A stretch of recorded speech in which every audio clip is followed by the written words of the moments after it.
સ્વરૂપનું ચિંતન થઈ રહ્યું છે, કેવું ધ્યાનમાં મગ્ન છે. અહમ નિરુદ્ધોધેન નિરોધ પદવીમ ગતઃ નિરુદ્ધાનાંત રોધાય નિરોધમ વર્ણયામિ તે નમામિ હૃદય શેષે દ્વારા જે શ્રી મહાપ્રભુજી કેવા પ્રભુના રૂપમાં તન્મય છે,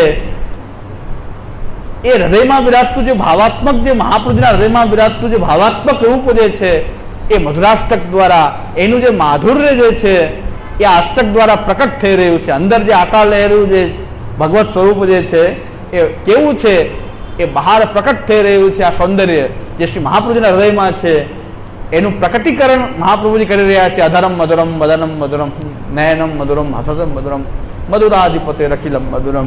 તો એ માધુર્ય ભગવાનનો જે અનુભવ મહાપ્રભુજી કરી રહ્યા છે, જેને માણી રહ્યા છે, એ બહાર પ્રકટ થઈ રહ્યું છે. ભક્ત જ્યારે ગુણગાન કરે છે, તાપની અંદર ભગવાનનું જ્યારે ગુણગાન કરે છે, ત્યારે એ હૃદયમાં બિરાજતું સ્વરૂપ ભાવાત્મક રૂપ જે છે એ બહાર પ્રકટ થાય છે. એ પ્રકટિત શબ્દથી આપણે આ ભાવને ગ્રહણ કરી શકીએ છીએ કે પ્રકટિતમ, હૃદયમાં બિરાજતું જે રૂપનું પ્રાકટ્ય એ મધુરાષ્ટકમાં એ થઈ રહ્યું છે. પણ એમાં સાવધાની છે. આ અષ્ટકના પાઠની અંદર સાવધાની જે છે એ સાવધાની પેલા સાંભળી લેવી બહુ જરૂરી છે. આ માધુર્ય શ્રી મહાપ્રભુના હૃદયમાં બિરાજતું ભગવાનનું જે માધુર્ય પ્રકટ થઈ રહ્યું છે, ત્યારે જ્યાં સુધી આપણને લીલાની અંદર ભગવત સ્વરૂપમાં લેશ માત્ર પણ લૌકિક ભાવની ગંધ આવતી હોય, ત્યાં સુધી આપણી માટે આ ગ્રંથ આસ્વાદ્ય નથી, આપણે એના અધિકારી નથી. અને કદાચ જો અનધિકારી કોઈ પાન કરવા માંડે તો લૌકિકતા જો પ્રભુના રૂપમાં, સૌંદર્યમાં, લીલામાં જો લૌકિક ભાવો જો લાગવા માંડશે તો પછી બગાડ થશે. અરે મા દ્રાક્ષિત અપી વૈષ્ણવ, શ્રી ગુસાઈજી કહે છે વૈષ્ણવ હોવા છતાં પણ આ જોવું નહીં. મા દ્રાક્ષિત અપી વૈષ્ણવ, તમે વૈષ્ણવ છો સારી વાત છે, પણ તમે જો મનમાં જે લૌકિક ભાવો જો પ્રભુની લીલામાં સ્વરૂપમાં જો આવતા હોય તો આ આપણા માટે નથી. એની માટે હજુ શું કરવું જોઈએ એ આપણે આજે કહેવાનું છે. કે ત્યાં સુધી પહોંચવા માટે શું કરવું એ હું આજે કહેવાનો છું. આપણો જે વિષય છે કે ત્યાં સુધી પહોંચવા માટે શું શું કરવું જોઈએ એ આપણો આજનો વિષય છે. એટલે આજે પૂર્વાપર સંબંધ આ પ્રશ્ન પૂછ્યો અને જવાબમાં હું આજે હવે કેટલાક દિવસ લઈશ નક્કી નહીં આનો જવાબમાં, પણ બહુ જાણવા લાયક જવાબ છે. બધાને પાછું થાય કે પ્રમેય રત્નાનો કરશે કે શું કરશે, મારશે કે શું કરશે, મારી નાખા.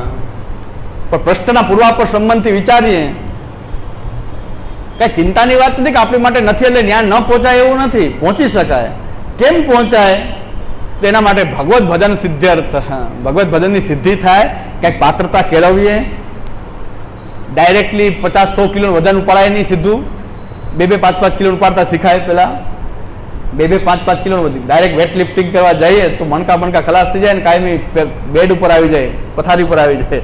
સીધું 200 કિલો 500 કિલો ઉપાડીમાં જાય, વેટ લિફ્ટિંગ કરવા જાય. બધા ઘણા પડી ગયા છો બિચારા, પથારીમાંથી ઉભા નથી થઈ શકતા.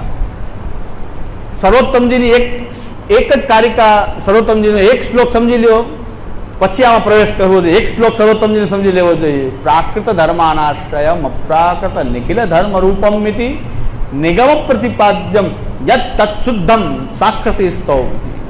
આ ભગવત સ્વરૂપ એવું છે કે પ્રાકૃત ધર્મ તો લેશ માત્ર નથી. જે પ્રાકૃત ધર્મો જે છે આપણી અંદર જે છે એ લેશ માત્ર ત્યાં પ્રાકૃત ધર્મો નથી. બધા જ અપ્રાકૃત નિખિલ ધર્મ રૂપ ત્યાં છે. ભગવાનની અંદર બધા અપ્રાકૃત નિખિલ ધર્મ રૂપ છે. અને વેદાદિ શાસ્ત્ર જેનું પ્રતિપાદન કરતું હોય એવું શુદ્ધ અને સાકાર રૂપ, ત્યાં કોઈ પણ પ્રકારનો અશુદ્ધ નહીં પણ શુદ્ધ આ રૂપ. માયાના મિક્સિંગથી બનેલું કોઈ રૂપ છે એવું પણ નથી. કોઈ પ્રકૃતિનું પરિણામ છે એવું નથી. કોઈ પરમાણુઓથી બનેલું નથી. કોઈ એ પ્રકારનું કર્મોને કારણે નથી. આ રૂપ કર્મના બંધનને કારણે નથી. આ રૂપ તો શુદ્ધ છે. ભગવાનનું રૂપ તો કઈ માયા રહિતમ શુદ્ધમ નહીં, પરમાણુ વાળું પણ નથી, પ્રકૃતિની પ્રોડક્ટ નથી, કર્મોને કારણે નથી, આપણું કર્માધીન જે સ્વરૂપ છે એવું નથી. આ રૂપ તો નિગમ પ્રતિપાદ્યમ દત્ત શુદ્ધમ, શુદ્ધ સાકાર છે. શુદ્ધ સાકાર સચ્ચિદાનંદ પરમાત્મા પોતે એ રૂપ જે ધારણ કર્યું છે એમાં પ્રાકૃત ધર્મ લેશ માત્ર નથી. કામ ક્રોધ લોભાદી કોઈ પ્રાકૃત વિકાર, ષડભાવ વિકાર એટલે જાયતે અસ્તિ વધતે, વિપરિણમતે, અપક્ષીયતે, નશ્યતિ. આ ષડભાવ વિકાર. આ ષડભાવ વિકાર પણ ત્યાં નથી. તો આ તો માયા રહિતમ શુદ્ધમ નહીં, પણ એનાથી પણ આગળ વાત કરીએ તો કોઈ પણ પ્રકારથી જે પ્રાકૃત રૂપ નથી, આ શુદ્ધ સાકાર રૂપ છે ને વેદ જેનું નિરંતર ગાન કરી રહ્યું છે, વેદ જેનું વર્ણન કરી રહ્યું છે, નિગમ પ્રતિપાદ્યમ, વેદ જેનું પ્રતિપાદન કરે છે એ શુદ્ધ સાકાર સ્વરૂપ છે ભગવાન શ્રી કૃષ્ણ. ભગવાન શ્રી કૃષ્ણ એવું શુદ્ધ સાકાર રૂપ છે. અને એ શુદ્ધ સાકાર રૂપ જે છે એમાં પ્રાકૃત ધર્મ જ ન હોય તો એની લીલામાં પ્રાકૃતતા આવે કેવી રીતે? એની જે લીલા જે છે તો એમાં ભરેલો આનંદ બહાર પ્રકટ થતો હોય, એમાં પ્રાકૃત આવે કેવી રીતે? એની ક્રિયા, બીજું સુંદર શ્રી મહાપ્રભુજીની કારિકા છે. દરેક લીલાને સમજવા માટે પેલા સર્વોત્તમજીનો આ એક શ્લોક સમજી લઈએ તો બધું સમજાઈ જાય કે પ્રાકૃત ધર્મ જ નથી તો પછી લીલાની અંદર પ્રાકૃતતા આવે કેવી રીતે? કામ ક્રોધાદી આવી કેમ જાય? આવી જ ન શકે, પ્રવેશ જ નથી. અને ભગવાનના જે રામાનંદ સંપ્રદાયમાં જે ભક્તમાલ ગ્રંથ છે એમાં ભક્ત, ભક્તિ, ભગવંત, ગુરુ ચાર નામ બપુ એક. ભક્ત, ભક્તિ, ભગવાન અને ગુરુ આ ચાર નામ જુદા છે, સ્વરૂપ તો એક જ છે. ભક્ત પણ એવું રૂપ છે. તો ભગવાનની લીલા કોઈ ભક્ત સાથે, તેમાં બ્રજભક્તો સાથે જો લીલા કોઈ ભગવાનની થઈ રહી છે તો ભગવાન જેવા છે. સ્વરૂપેણ અવતારેણ લિંગેન ચ ગુણેન ચ તારતમ્યમ સ્વરૂપે દેહે વા તત્ ક્રિયાસ્વા તથાપિ યાવતા કાર્યમ તાવત તસ્ય કરોતિ. એટલે સ્વરૂપેણ અવતારેણ લિંગેન ચ ગુણેન ચ તારતમ્યમ સ્વરૂપે દેહે વા તત્ ક્રિયાસ્વા. આ શ્રી મહાપ્રભુજી અત્યારે આપણને સમજાયું. આ મધુરાષ્ટકમાં હું કહું છું કે આ તો એવું મહાપ્રભુ રૂપમાં સમજો તો તરત વાંચવા મને મધુરાષ્ટક ન વાંચતા હો. મા દ્રાક્ષિદપી વૈષ્ણવ, પેલા પ્રમેય રત્નાનો શાંતિથી પણ હું અહીંયા તે કરું છું, પેલા આટલું કરી લઈ. મા દ્રાક્ષિદપી વૈષ્ણવ પાઠ કરાય પણ બહુ ઊંડા ઉતરવાની કોશિશ ન કરવી જોઈએ. આપણી પાત્રતા હોય તો કરવી જોઈએ. એ પાત્રતા કેમ નક્કી થાય? સર્વોત્તમજીનો આ શ્લોક સમજીએ કે પ્રાકૃત ધર્મ હોવાનો ત્યાં સંભવ જ નથી. કોઈ પ્રાકૃત ધર્મ ત્યાં છે જ નહીં, અપ્રાકૃત છે બધા, નિખિલ ધર્મ બધા. આપણને જે ઈચ્છા થાય, સામાન્ય સમજી લો, પ્રાકૃત ધર્મ સમજી લે કે આપણને ઈચ્છા થઈ તો આપણી ઈચ્છાનો એ ઈચ્છા જે થઈ એ પૂરી કરવા માટે આખી જિંદગી થાય તો એ પાછી થાય કે ન થાય પૂરી સવાલ. આપણને ઈચ્છાઓ ઘણી થાય તો પૂરી કરવાનું કોઈ સામર્થ્ય આપણી પાસે છે નહીં. મહેનત કરીએ પણ થાય કે ન થાય કોઈ ગેરંટી નહીં. ઈચ્છાઓ તો ઘણી થાય પણ ઈચ્છાઓની પૂર્તિ માટે આપણે અનિશ્ચિત છે, દુઃખી થઈ, ઈચ્છાને કારણે દુઃખી થઈ. નૈરાશ્યમ પરમ સુખમ, આશા ન રાખવી પરમ સુખ છે.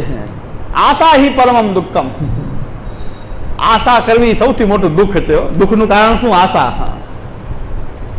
કઈક આશા રાખે એ દુઃખી થવાનો છે. નૈરાશ્યમ પરમમ સુખમ, જ્યાં નિરાશ, નૈરાશ્ય, આશા જ કઈ ન હોય ત્યાં પરમ સુખ છે. કઈ આશા જ ન હોય તો પરમ સુખ છે.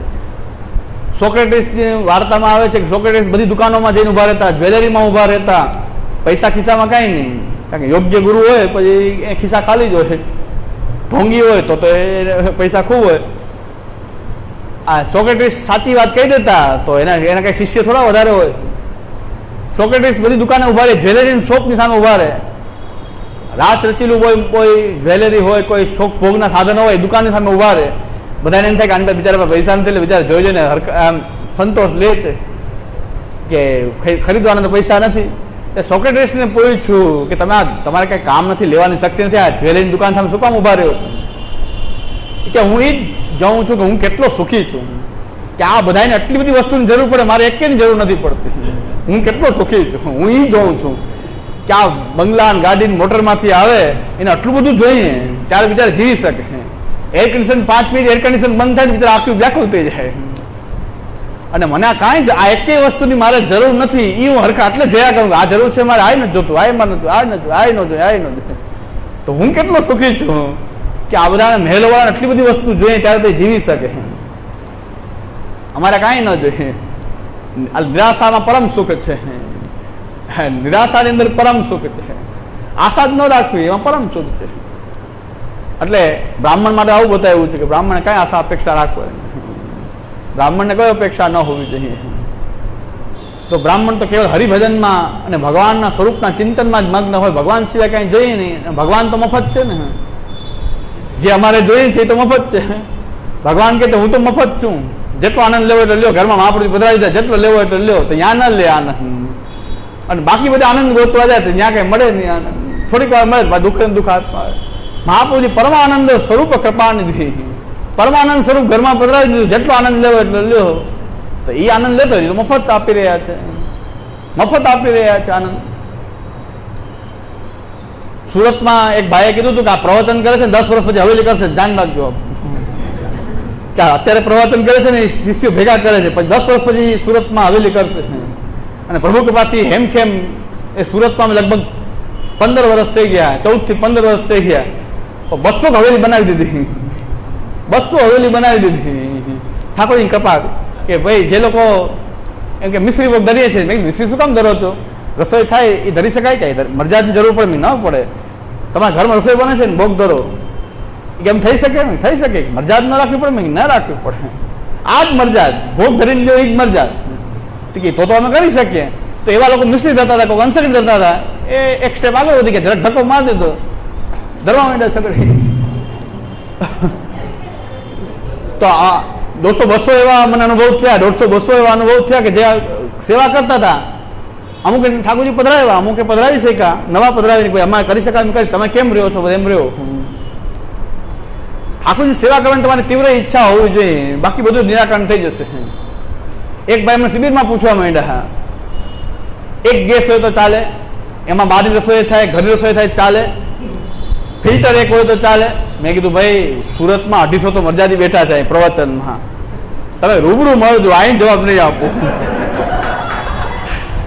આ મહાનુભાવ બધા બેઠા છે ને, તમે અત્યારે ન પૂછો, તમારું નિરાકરણ થઈ જશે. પણ એકાંત આવી જતો 5 મિનિટમાં તમારું નિરાકરણ થઈ જશે. પણ અહીંયા અત્યારે બોલાય એવું નથી કે આ ભ્રષ્ટ કરવા આવ્યા મહારાજ તો બધાને ભ્રષ્ટ કરી રહ્યા છે. આ બધા એમ જ કહેશે કે આ તો ભ્રષ્ટ કરવાની વાત છે, આ તો ભ્રષ્ટાચાર ફેલાવી દીધો. પછી સુરતમાં અમે કેવો અમારે નિયમ છે કે જે ઠાકોરજીને સકડી ભોગ ધરે એને દાળ, સકડી અને ખીર એ ફરજિયાત છે રાજભોગમાં. મેં કીધું મહાપ્રભુજીએ ફરજિયાત કર્યું નથી, આ તમે આવા નિયમ ક્યાંથી બનાવી લીધા? દાળ, સકડી અને ખીર 3 વસ્તુ ફરજિયાત. એમાં એક મરજાજીને ઘરે હું ભોગ ધરવા ગયો તો રોટી શાક રાજભોગમાં ધર્યા હતા. મેં કેમ તમારા એનો નિયમ છે ને સુરતનો કે દાળ, સકડી અને ખીર 3 તો આવવું જ જોઈએ રાજભોગમાં, કેમ રોટી શાક? કે નિયમ તો છે આમાં બને કરે. મેં કીધું બીજાને બને કરવા દો ને, તો પછી તમે નથી પાળતા નિયમ તો નવો પૂછે તમે એમ કે 3 વસ્તુ ધરી અને તમે રોટી શાક ભોગ ધરો. હું કીધું મને પાછું હવે નથી પધરાવતા, એ શરૂઆતમાં પધરાવતા ભોગ ધરવા, બધા બંધ થઈ ગયા. 2-5 વર્ષ મને જરાક ભોગ ધરવા લઈ જતા. કોઈ એક મજાજીને ઘરે ભોગ ધર્યો, રોટી શાક રાજભોગમાં ધર્યા હતા. મેં કીધું સુરતમાં તો નિયમ છે ને દાળ, સકડી ખીરનો, કેમ આમાં નથી આવ્યું? તો નવા કોઈ પૂછે કે સકડી ધરવી, તમે એમ કહો કે આટલું તો જોઈએ, તમે ચલાવી લો, તો બીજાને ચલાવવા દો ને. એટલે આમ કરતા કરતા 100-150-200 જણા એવા છે કે જે સકડી ભોગ ધરવા માંડ્યા, સેવા કરવા માંડ્યા. મારો અંદાજ છે સુરતમાં કે લગભગ 150-200 નવા કે જે ભોગ ધરવા માંડ્યા. અને રાજકોટમાં તો મેં એક જ પ્રવચન કર્યું અત્યારે, મારા કારણે નહીં, 7 જણા ઠાકોર પૂછતા આવ્યા. મેં કીધું 7 સ્વરૂપ સપ્તોત્સવ ભેગો. મેં કીધું હવે આખા શિબિરની આખી સફળતા થઈ ગઈ. જેટલી શિબિર ચાલે એમાં ભલે કાંઈ ન થાય. તમે મારું બધી ભેટ, પ્રમાણપત્ર બધું આપી દીધું કે એમાં હું નિમિત્ત બન્યો. એ ઠાકોરજી સેવા તો કરતા હતા, પ્રભુએ નિમિત્ત બનાવ્યો મને કે 7 પુષ્ટ કરવાના છે, 7 સ્વરૂપ. મેં સતઘરાનો ઉત્સવ, 7 એક સાથે 7 વસ્તુ ઠાકોરજીને પધરાવે ને. તો મેં કીધું આપણે હવે શિબિરમાં આપણે હવે જેટલું થાય નફામાં જ છે, હવે બધું નફો જ નફો છે કે આટલા વયસનો આટલા. હવે બીજા તો આનાથી આ તો ઘટશે નહીં, નવા થાય કે ન થાય, આ તો થઈ ગયા ચાલુ, એ તો ચાલુ થઈ ગયા. બસ આપણે તો ઠાકોરજીની સેવા કરતા હતા. હવેલી તો બની ગઈ, 7 તો બની ગઈ. એમાં મારો ફાળો વચ્ચે એમાં આવી ગયો, થોડો ઘણો જે ફાળો આપવો જોઈએ ને એ ફાળો આપી દીધો, મારાથી જે બની શકે એવો ફાળો આપી દીધો. અને 7 હવેલી તો તૈયાર થઈ ગઈ. હવે જેટલી થાય એટલી આગળ જોશું. એટલે કારણ કે પ્રવચન કે હવેલી તો બનાવશે, જોયો તમે ટ્રાય કરજો, બનશે, કાંઈ વાંધો નહીં. આમાં ન ફાળો જોઈએ ને તકતી મારવી પડે ને કાંઈ ન કરવું પડે. હવેલી નિર્માણ એવું છે આ હવેલી નિર્માણમાં તો કેટલાયના પૈસા લેવા પડ્યા, ઈંટના પણ લીધા. તમે બહુ ન આપો તો ઈંટ ના આપો, એક થેલી ના આપો, સિમેન્ટની એક થેલી ના આપો. આમાં સિમેન્ટની થેલી નહીં, કાંઈ નહીં. અને કોઈ વૈષ્ણવનું તો ઘરે નથી હો. ઠાકોરજી પૂછતા હોય એને ઘરે નથી, ભાડે મકાનમાં રહે છે. ભાડે મકાનમાં રહે, કોઈ હવેલી થઈ ગઈ તૈયાર. ન ભીતરે જોઈને બાલભોગે જોઈને આ કાંઈ જોઈને સમાધાની ન અધિકારી ન પેઢી કાંઈ નહીં, બધું આવી ગયું. તો આવી હવેલી નિર્માણ તો થવી જોઈએ, આ પ્રકારની હવેલી નિર્માણ તો થવી જોઈએ. અને એમાં જો આપણે નિમિત્ત બનીએ તો શ્રી મહાપ્રભુજીની કૃપા કે એમાં નિમિત્ત બનવાનું સૌભાગ્ય આપણને પ્રાપ્ત થાય.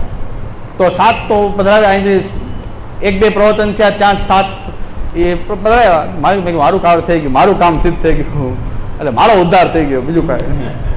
મેં 7નો ઉદ્ધાર નહીં, પણ મારો ઉદ્ધાર થઈ ગયો. હવે મને ચિંતા નથી, હવે શાંતિથી પ્રવચન બંધ થઈ જાય તો ચિંતા નહીં, અને કોઈ નવું કંઈ અનુકરણ કરે કે ન કરે એ ચિંતા નહીં. આપણે જોતું હતું કે ગહી સોપત શ્રી ગોવર્ધન પરમ કૃપાલ શ્રી વલ્લભ નંદન કરત કૃપા નિજ હસ્તદે માથે જે જન શરણ આય અનુસર હી ગહી સોપત શ્રી ગોવર્ધન નાથ. ઠાકોરજી સન્મુખ થઈ ગયો, આપણું કાર્ય પૂરું. હવે જે કરવું આનંદ કરો. સર્વમ સમર્પિતમ ભક્ત્યા કૃતા સૌથી સુખી ભવા. એટલે મધુરાષ્ટકમાં જે શ્રી મહાપ્રભુજીના હૃદયમાં પ્રકટ થયેલું જે સૌંદર્ય જે છે એ બહાર પ્રકટ થઈ ગયું છે, પણ એની પાત્રતા આપણી છે કે નહીં એ ચેક કરી લેવી, પછી એમાં ઊંડા ઉતરવું. એના માટે શ્રી મહાપ્રભુજી આની પહેલા સર્વોત્તમ સ્તોત્રમાં શ્રી ગુસાઈજીનો એક શ્લોકમાં સમજી લઈએ તો ઘણું બધું સમજાઈ જશે.